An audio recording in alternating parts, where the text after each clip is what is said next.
Look closely at almost any engineering decision, and you'll find the same shape hiding underneath. Each one is really a search for the best choice among a whole ocean of possibilities. That search has a name. It's called optimization, and once you see it, you'll spot it everywhere.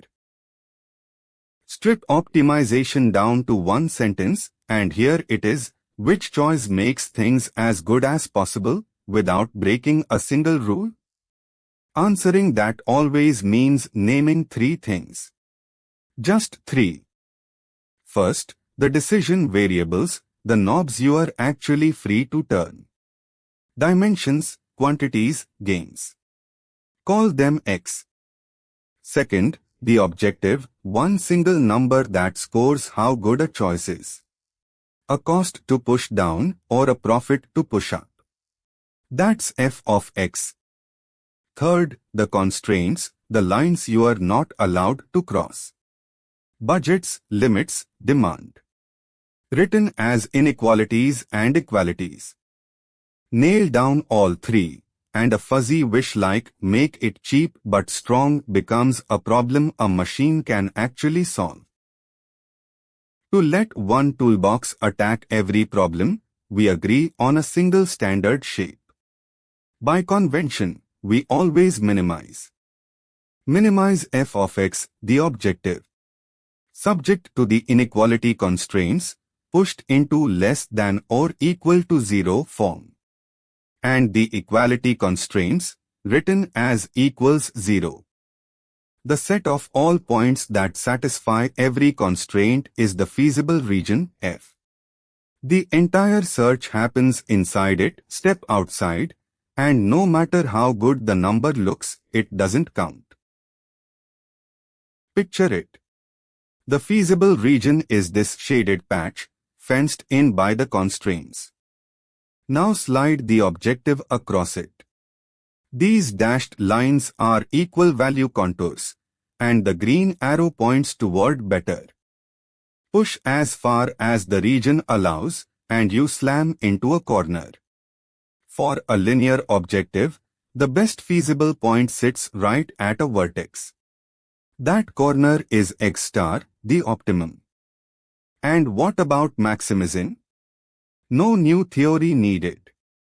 Flipping the sign of the objective doesn't move the best point, so maximizing f is just minimizing minus f. Here's the single hardest idea in the whole subject. Take this cost landscape and imagine dropping a ball on it.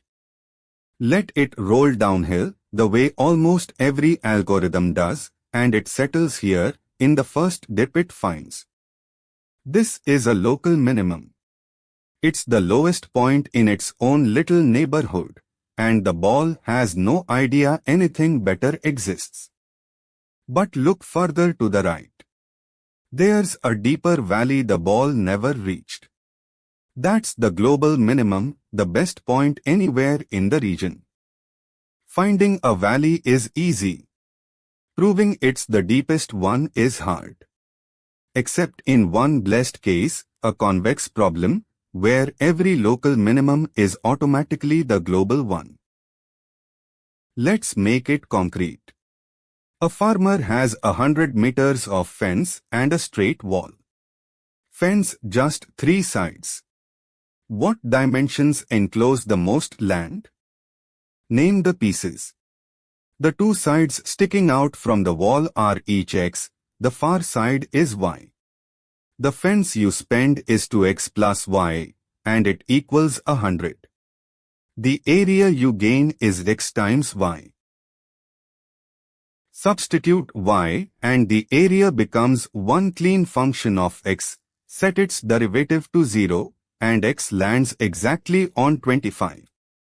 Plot the area and the story is obvious, it climbs, peaks, and falls. The very top is a squarish pen, 25 by 50, holding 1250 square meters. One more example, because it hides a surprise. Take f of x equals x to the 4th minus 8x squared. Set the derivative to 0 and 3 suspects appear, x equals 0 and plus or minus 2. At 0, the curve is at a crest, a local maximum. The second derivative is negative there. But at plus and minus 2, the curve bottoms out, both at minus 16. And here's the surprise, they tie. This function has two global minima at once. So much for a single best answer. The optimum doesn't have to be one lonely point, a good thing to remember. Here's optimization earning its keep. A workshop makes tables and chairs. Tables bring 60 rupees of profit, chairs 30.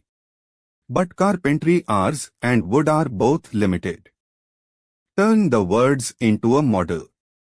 Let x1 be tables, x2 chairs. Maximize total profit. Carpentry caps you at 40 hours, wood at 32 units, and you can't build a negative chair. Draw the two limits as lines, and everything you are allowed to build lives inside this shaded region. And just like before, the best profit sits at a corner, 8 tables and 4 chairs, using up every hour and every plank. 600 rupees. That corner picture is exactly what the Simplex method chases down. Before you pick a method, you have to know what kind of problem you are holding.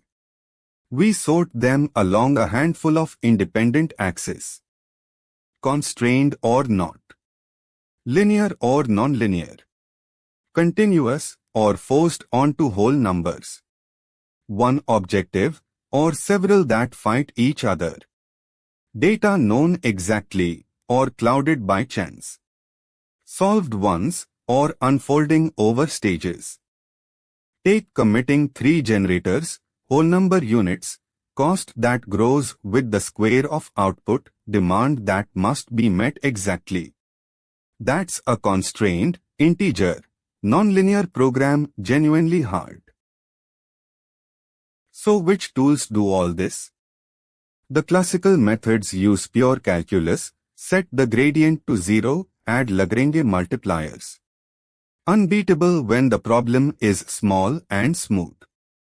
The mathematical programming methods, Simplex, branch and bound, gradient solvers, scale to large, structured problems and often guarantee the true optimum.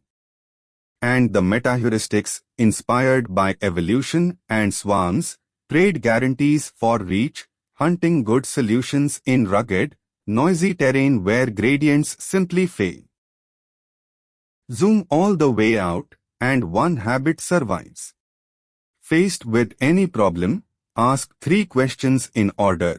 What can I change? What am I making best? And what must I not violate? Answer those, and the answer X star follows. 9 times out of 10, a hard optimization problem is really a modeling problem wearing a disguise. Next, we get our hands dirty, turning messy real-world situations into clean models, step by step. That's where the real skill begins. See you there.